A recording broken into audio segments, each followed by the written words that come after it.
Hey, I just wanted to come back on here and do a really quick video. I know it's been like a month, but it was the holiday season and then there's of course the new year.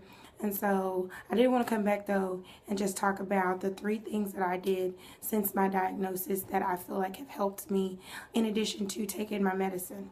The first thing was, excuse me, I adopted an anti-inflammatory diet. So I cut out like nightshades, which would be like potatoes, tomatoes, eggplants, and of course gluten-free, because there are certain foods that you can eat that basically cause inflammation, or they may trigger like some type of allergic response in your body. So I noticed that like when I would eat specifically like potatoes or french fries, I would just feel like really heavy, and it's like inflammation would just kind of manifest itself like in my back.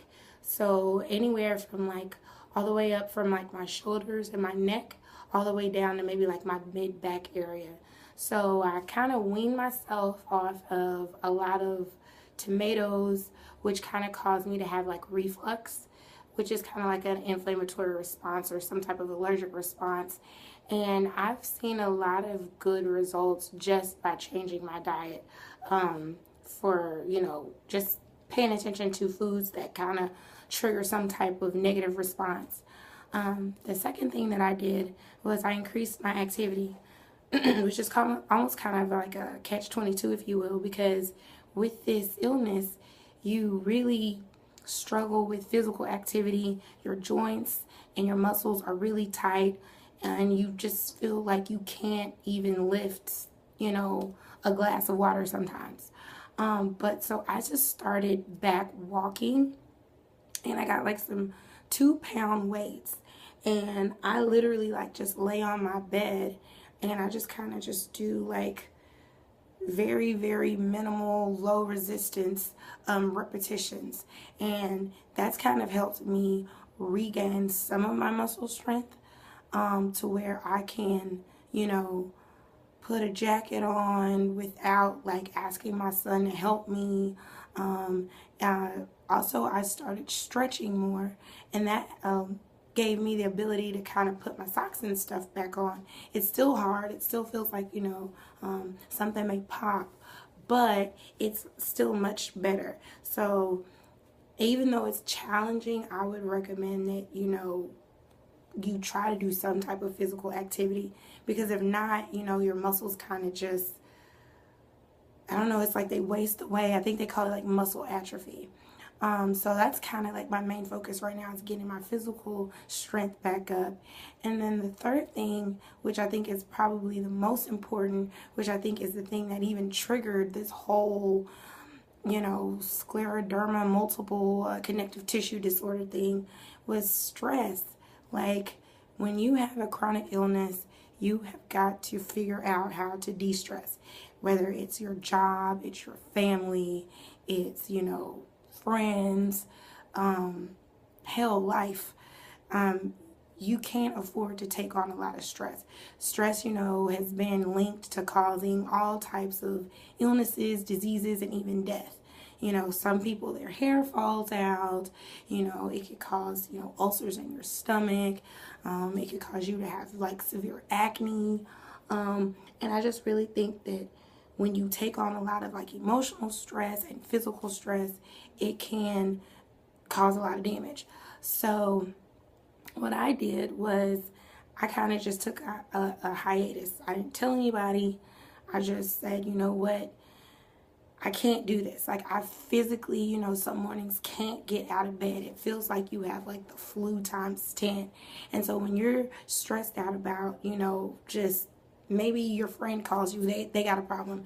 Sometimes it's not that you're being mean, but you have to tell them like, hey, I can't listen to you. I can't take on your problems. I can't even give you advice, because taking on that negative energy can really cause you to have a flare.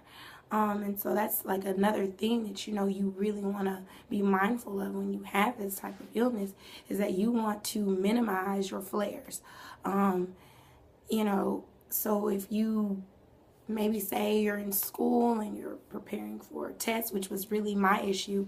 I started school and I had this aggressive goal to finish my master's in 18 months, but that, required me to take 15 hours a semester. I was working full time.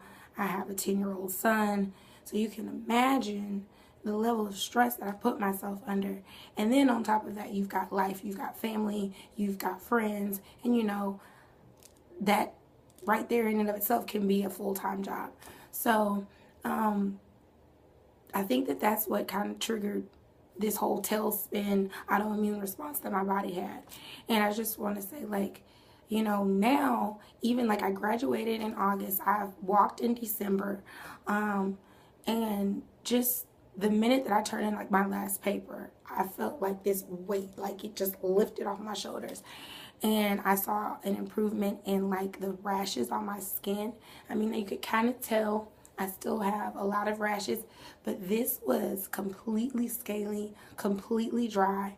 I had started breaking out, like they call it like a butterfly rash with lupus patients, but I had started kind of getting like the butterfly rash right around my cheeks. And I mean, the depigmentation was progressing, and a minute, I feel like the next day I feel better.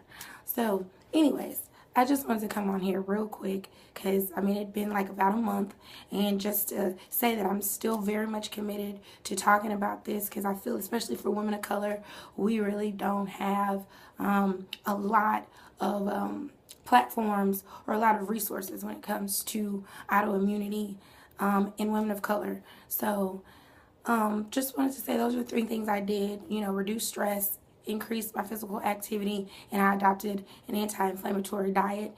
And I'm pretty sure there are other things that I will continue to learn and run into as I combat this disease. But if you guys have any comments, questions, just comment. And I'm always open to engaging and having an open conversation about this. So thanks. I'll talk to you guys soon. Bye.